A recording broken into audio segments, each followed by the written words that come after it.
Okay. Some years back, I think kung hindi po ako nagkakamali, mga ganitong panahon din po yun, no? Ako po at ang ilang mga kasamahan ko ay pumasok po sa Encounter with God seminar. Ito po yung EGR. Okay? Or Encounter with God Revival. Something like that. Ito yung ilang araw, I think 2 araw na buo, 3 araw na. Doon po kayo para siyang recollection sa mga Katoliko, no? Sa mga Catholics, ganon. And then, isa po doon sa mga topic na kanila pong itinakel during that time, yung generational curse. Actually, curses pa nga po eh.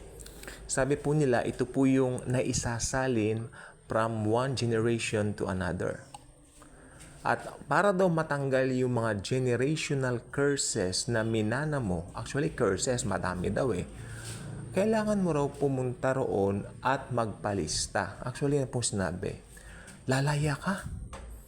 Bro, lalaya ka sa mga generational curses.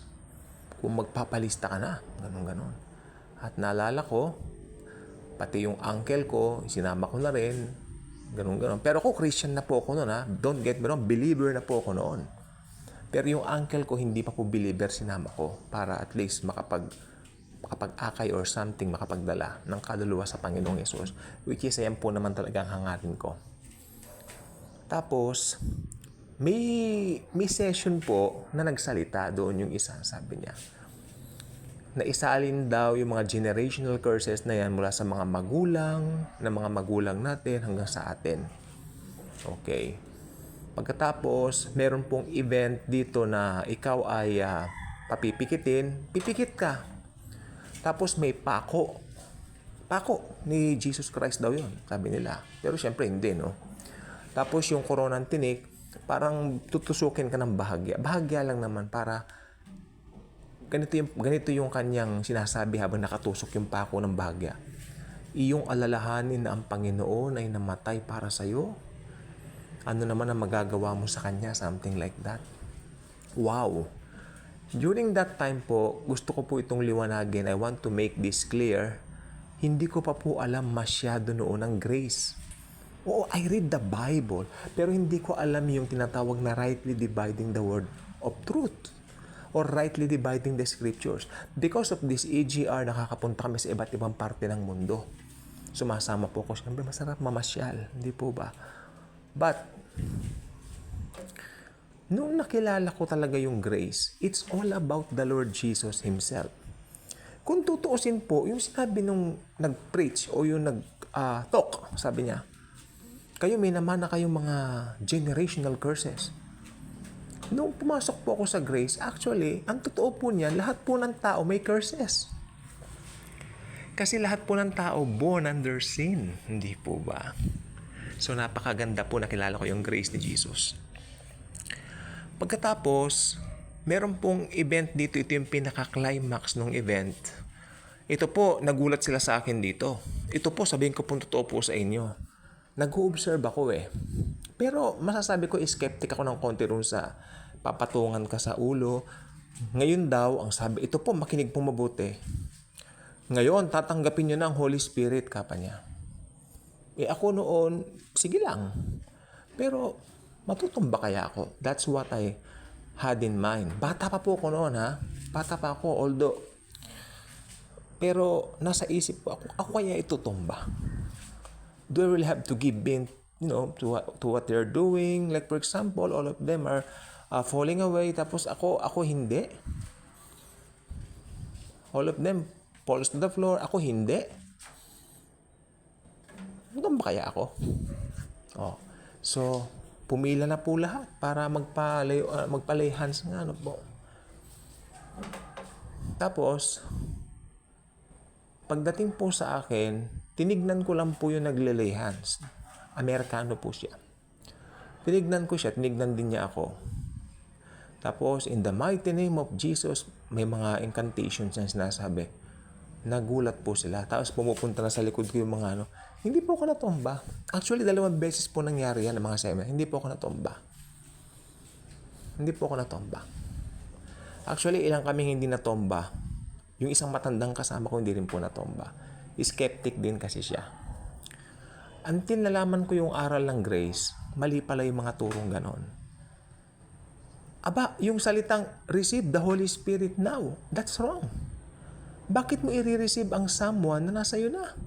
Nung na-born again ka, yun na po yung baptism of the Holy Spirit. Kaya tingnan po ninyo, yung kanila pong, anong tawag dito, yung kanila pong mga programs, meron pong programs yun eh, na ewan ko saan ko nalagay yung program ko, nandoon po yun, ang pinaka-climax daw, yung i-receive ng mga participants ang Holy Spirit. O tapos meron pang isang program doon, nung pagkatapos ng pananghalian, yung itataboy daw nung speaker yung Diablo. Hello? Kung talagang mga mananampalataya, lahat ng mga nandoon sa EGR na yon, tapos itataboy ang Diablo, anong klase yun? Wala nang Diablo sa buhay ng isang believer. Ito pong gusto ko pong sabihin sa inyo.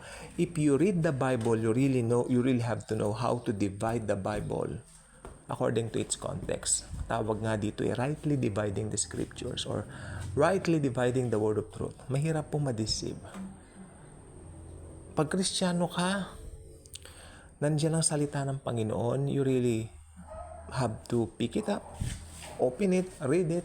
Sa mga cellphones natin, nandiyan na po, buksan mo lang yung app mo, magbasa po tayo kasi naisip ko nga po kanina.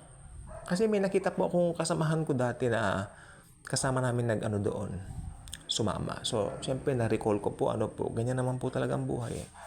Pag may nakita kang kakilala mo for a long period of time, kasama ko pala doon yan, na gano'n. Pero alam niyo po ba, ang mga pagkain, sobrang sarap. Sobrang ang sasarap ng pagkain. Then, yung uncle ko nakauwi na, Tito, ano mo say naman niyo doon sa, kasi magkakaibang room po kami. Anong masasabi doon sa inyong encounter? Ang sasarap ng pagkain, kanya. Oh, wow. Ayun lang po ang comment niya. Kumusta naman yung narinig mo mga message, kako, ng salita ng Diyos, ng gano'n? Maganda naman. Ganun as in, ganun lang po.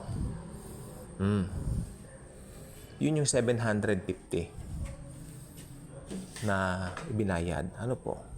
Sa bagay, more na po yung 750 kasi ang dami pong participants. So, sulit naman po. And during that time, ilang years ago na po yung malaking pera na po yun. Kaya sabi ko po, tingnan mo nga naman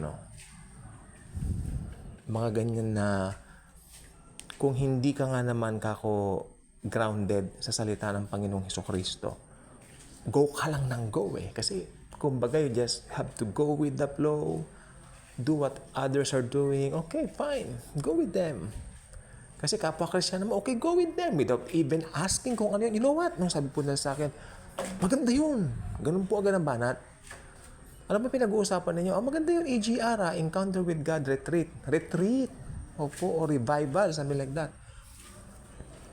Magpalista ka na kasi yung mga generational curses, ayun ang matatanggal yung mga generational curses. Okay, at ang pinaka-highlight doon, sinulat namin yung mga kasalanan namin sa papel and then sinunog namin doon sa pugon. May pugon po kasi doon Parang siguro, ginamit for that. Ang sabi ko, pagkatapos nung kumanta ng Malaya, di ba? Ako naman during that time, nakakauwi na ako. Mas gusto ko yung Bible reading, sarili ko, kasi parang hindi po ako nasatisfied doon. Sa totoo lang po. Gusto ko nang umuwi. Ang dami ng abala, nagdala ko ng mga unan, gusto ko nang labahan yung unan ko. Tapos naliligo ako, yung banyo, sira pa yung pintuan, mabuti merong tawag dito, may sako para makaligo kami. So, ibig sabihin, may mga inconvenience po dun sa place, actually. Pero dun sa mga rooms po naman, air condition. Sa totoo lang po, maganda. Maliban na lang yung mga ginagawa natin tuwing umaga, syempre, we really need to wash ourselves, maligo, yan. Hindi masyadong komportable. Sisipilyo ka. Buti wala pang COVID that time. Wala pa, malayo pa nung COVID. Magsisipilyo ka, syempre, may mga tabi-tabing gripo naman. All of you, doon. Ayun po ang experience ko dyan. Tapos yung generational curses daw, malaya na. Pero nung nalaman ko ang grace ni Jesus, the moment we accepted Him as our very own personal Lord and Savior, doon pa lang natanggal na yung mga curses sa atin. Okay, kung gusto niyo mapatunayan, basahin niyo ang Galatia 3.20 o Galatia 3.13. Okay?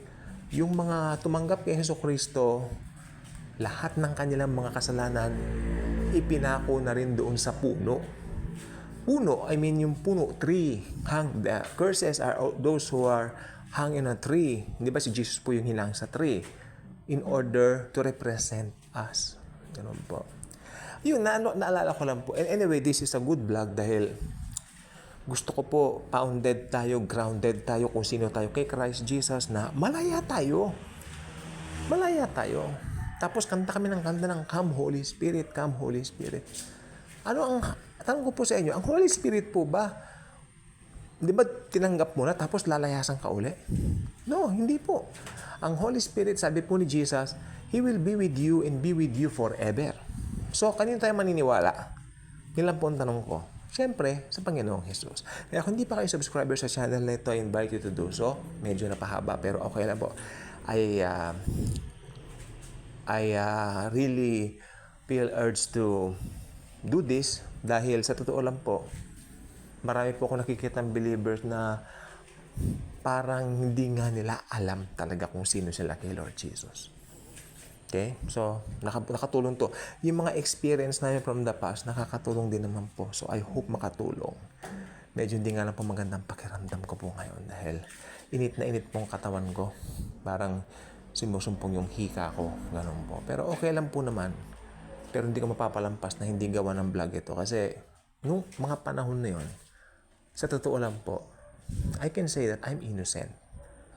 A new believer, bagong believer ka eh. Di ba? Pero, alam po ba ninyo, itong gusto ko sabihin, yung mga experience natin from the past na yan, gagamitin po ni Lord yan para mula doon, lumago tayo. Okay? Thank you. And Jesus truly loves us all.